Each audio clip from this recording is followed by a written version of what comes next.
Quick history, guys. I have been working here since 2008, so it's around 10 years of staying here in Singapore, despite invitation from friends or the opportunities I heard from different countries like Canada, Australia, and New Zealand.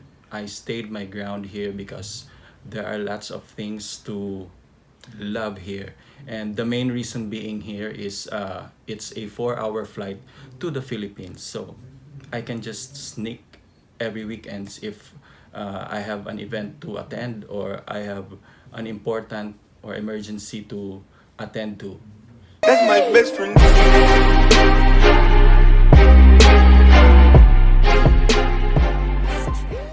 So within the 10 year span here in Singapore, I have seen many different things that I love about this country. So I trimmed it down to my top 10 things that I love. So without further ado, here it is.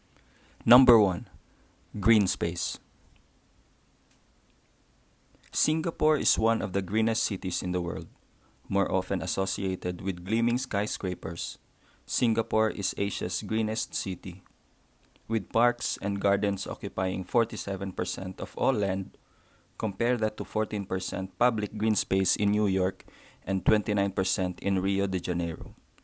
Through the tree planting, wildlife conservation, and other green initiatives, Singapore has worked to create a modern metropolis intertwined with the natural world.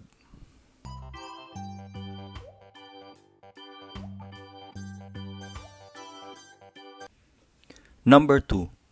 Community parks.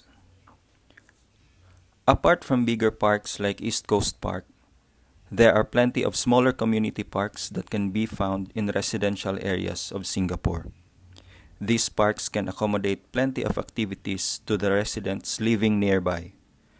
While they still have tracks for running, people also use them for other activities like Tai Chi, Zumba, and growing vegetation gardens. It is also the best way to treat your kids of your time and the amazing jungle of playgrounds. Not only it will give you the purified fresh air, it will give you the amenities to be fit and achieve your family time as well.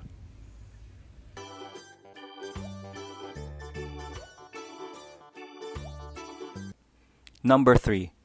Building air voids.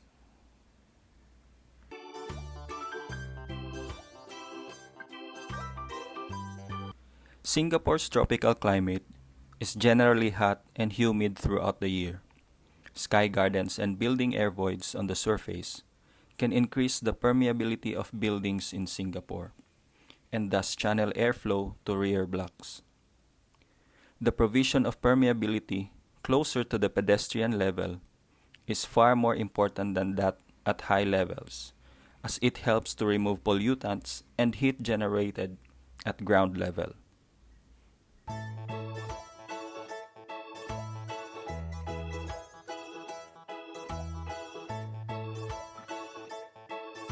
Number 4. Green building facades. Also called living walls and vertical gardens, green facades can be considered as an alternative to insulating construction materials and reducing indoor overheating. It is an interesting strategy for the tropics since reducing direct exposure to sun radiation is a basic requirement in isolating the thermal effect on buildings from the warm exteriors. Its implementation may not require sophisticated design and maintenance, especially in low-rise buildings.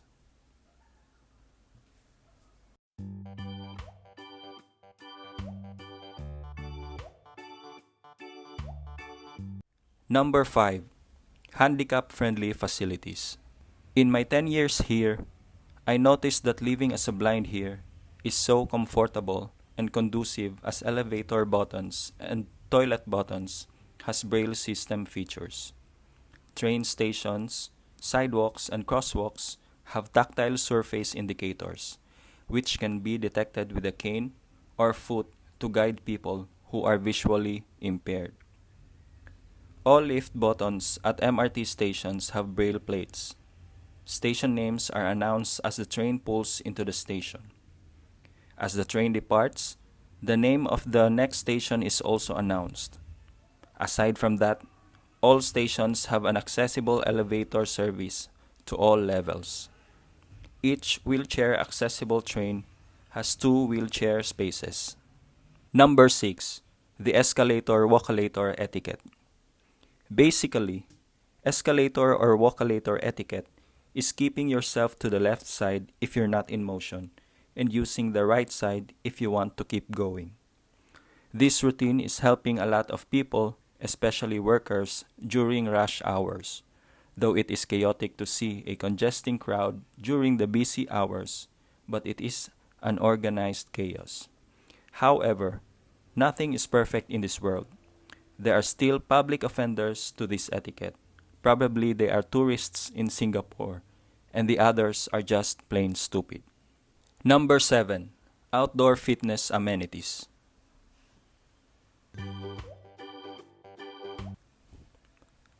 Outdoor fitness amenities are one of the components in residential community parks. It is one of the best initiatives the government has given to its people. From one block to another, you can already see outdoor fitness equipments that can cater a considerable number of people. So the excuse of not being fit is all up to your weak will and laziness. And if you want to be fit but frugal to register to prime gyms that has expensive memberships, you can just make use of the outdoor fitness to sweat out and clear your blood streams away from clogs and clots.